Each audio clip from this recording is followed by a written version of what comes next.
Each summer, my husband Don and I, along with our 2 kids, Lily and Donnie, we stay at a little house on the river near Canyon Lake.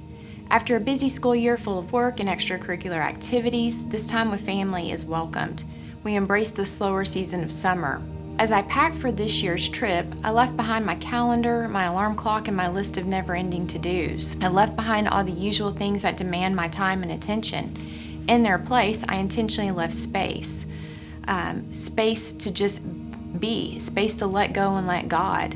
Each morning, I crawled out of bed and grabbed my cup of coffee and walked quietly out onto the deck. In the stillness, I could hear the water flowing down the riverbank, the buzzing of the locusts, and the birds singing their tunes. I watched as a heron glided across the water and birds flew from tree to tree. Butterflies and dragonflies fluttered all around. Occasionally, a turtle would make its way to the surface of the water and take a breath and just kind of have a look around.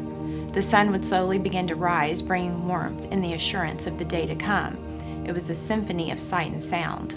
Mark 6, verse 31, Jesus says to the apostles, "Come with me by yourselves to a quiet place and get some rest."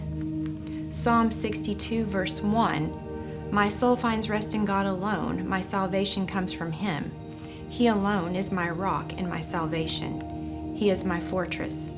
I will never be shaken." James 4, verse 8, "Draw near to God, and He will draw near to you." Psalm 62, verse 5, "Let all that I am wait quietly before God, for my hope is in Him."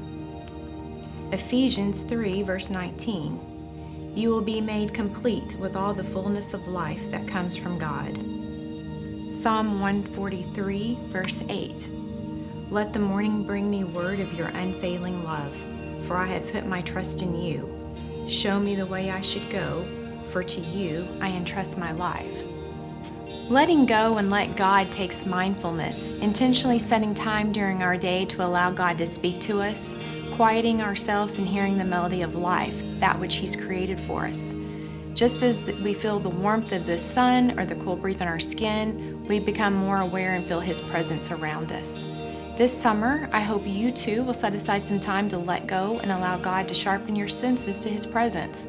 Like stepping off the riverbank into the cool water, allow His Spirit to wash over you. By His Spirit, we're refreshed and renewed. He restores our soul.